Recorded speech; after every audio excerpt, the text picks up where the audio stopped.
তো ১৯তম শিক্ষক নিবন্ধন ২০২৬-এ কিন্তু যে এমসিকিউগুলো হবে এবার কিন্তু ১০০টা থেকে অনেকগুলো এমসিকিউ বেশি হবে। তো সেই ক্ষেত্রে জ্যামিতির ক্ষেত্রে কিন্তু প্রশ্ন বাড়বে। তো অনেকের কিন্তু আমরা কিন্তু জ্যামিতির প্রশ্ন দেখে ভয় পাই। আমি কিন্তু খুব সহজে কিন্তু এই প্রশ্নটার সমাধান করব। এই প্রশ্নটা হচ্ছে গত বছর যে বিভিন্ন চাকরি পরীক্ষায় শিক্ষক নিবন্ধন পরীক্ষায় এবং হচ্ছে বিসিএস পরীক্ষায় এই টাইপের প্রশ্ন কিন্তু এসে থাকে। তো এবারেও কিন্তু এই টাইপের প্রশ্ন কিন্তু অনেকটা গুরুত্বপূর্ণ। আমার দায়িত্ব হচ্ছে আমি খুব সহজে এটা কিন্তু বুঝাই দিব, ঠিক আছে? তো আমাদের এই যে ১৯তম শিক্ষক নিবন্ধন ২০২৬-এর জন্য টপ ৫০০টা এমসিকিউ আমরা কিন্তু আমাদের চ্যানেল থেকে সমাধান করছি। আশা করি আমাদের সাথে যুক্ত থাকবেন সব সময়। এর আগেও অনেকগুলো ভিডিও আমরা আপলোড করেছি, যারা পান নাই অবশ্যই আমাদের প্লেলিস্টে গিয়ে দেখে নেবেন। তো এখানে কি বলা হচ্ছে একটি ত্রিভুজ এবিসি। তো আমরা একটা ত্রিভুজ আঁকবো। ফার্স্টলি আমি একটা ত্রিভুজ এঁকে একটা ত্রিভুজ আঁকলাম, যদিও বা এটা সমবাহু ত্রিভুজের কথা বলা হয়েছে মেবি। তো এমন একটা ত্রিভুজ বলা হয়েছে, এখানে বলছে যে বিসি বাহুকে ডি পর্যন্ত বর্ধিত করে। তাহলে আমি একটা মান দিচ্ছি, এখানে এটা হচ্ছে এ বিন্দুটা, এ বি, এটা হচ্ছে সি। এখানে বলছে বর্ধিত করা হয়েছে, অর্থাৎ বাড়ানো হয়েছে কত পর্যন্ত, ডি পর্যন্ত বাড়ানো হয়েছে। তাহলে আমি ডি পর্যন্ত বাড়ালাম। এরপর হলে এক কোণ সমান ৪৫ ডিগ্রি, অর্থাৎ এটা হচ্ছে এই এক কোণটা সমান বলা হচ্ছে 45 ডিগ্রি, ঠিক আছে? এটা সমান বলা হচ্ছে 45 ডিগ্রি। বি কোণ সমান 60 ডিগ্রি, এটা সমান বলছে কি 60 ডিগ্রি। ইয়েস, এটা সমান বলছে কি 60 ডিগ্রি। এরপর এটা এই কোণটা বলে নাই, এই কোণটা বলে নাই, আমাদের বলছে দেখি এ সি ডি কোণ বের করার জন্য। অর্থাৎ এ সি ডি কোণ, তো আমাদেরকে এই কোণটা বের করতে বলা হয়েছে, এই কোণটা বের করতে বলা হয়েছে।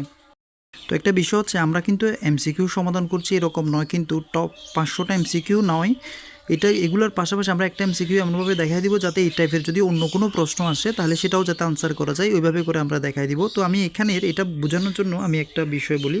এই যে এটা একটা বৃত্ত সমান হচ্ছে কিন্তু ৩৬০ ডিগ্রি, ঠিক আছে? ৩৬০ ডিগ্রি।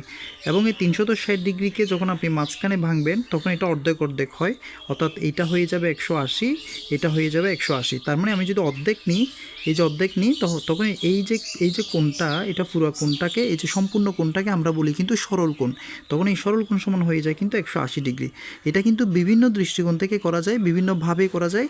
তো আরেকটা বিষয় হচ্ছে, এইটা একটা মানে তথ্য বললাম। আরেকটা বিষয় হচ্ছে ত্রিভুজের ৩ কোণ সমান কিন্তু ১৮০।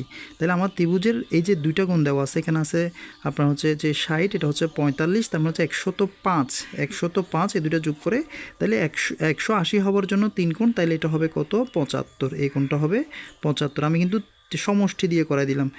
এরপর আমি অন্যভাবেও দেখা দিব যে কীভাবে হয়। আরেকটা টেকনিক বলবো, সেটা হচ্ছে যে ৪৫, ৬০ এবং হচ্ছে ৭৫, এই তিনটা কোণ যোগ করে আমার ১৮০ চলে আসবে, ঠিক আছে?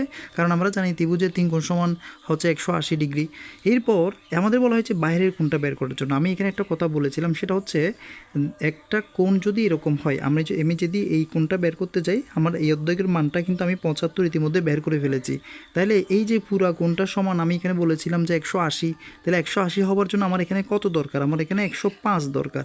১০৫ আর হচ্ছে ৭৫, তাহলে দুইটা যোগ করে হচ্ছে কত ১৮০। তার মানে আমি এই যে আমার এ সি ডি, এই যে এ সি ডি কোণটা বের হয়ে গেছে, এই যে কোণটা বের হয়েছে কত, এই কোণটা বের হয়েছে ১০৫ ডিগ্রি। তাহলে আমার আনসার এখানে বলা হয়েছে এ সি ডি কোণ সমান কত, তাহলে এ সি ডি কোণ সমান হচ্ছে ১০৫ ডিগ্রি। এই আশা করি এবারও এই ধরনের প্রশ্ন পরীক্ষায় থাকবে। তো আশা করি যে আমাদের চ্যানেলের সাথে যুক্ত থাকলে আপনাদের অনেক উপকার হবে। যারা আমাদের আগের ভিডিওগুলো দেখেন নাই অবশ্যই প্লেলিস্টে দেওয়া রয়েছে, আশা করি অনেক উপকার হবে। ধন্যবাদ সবাইকে।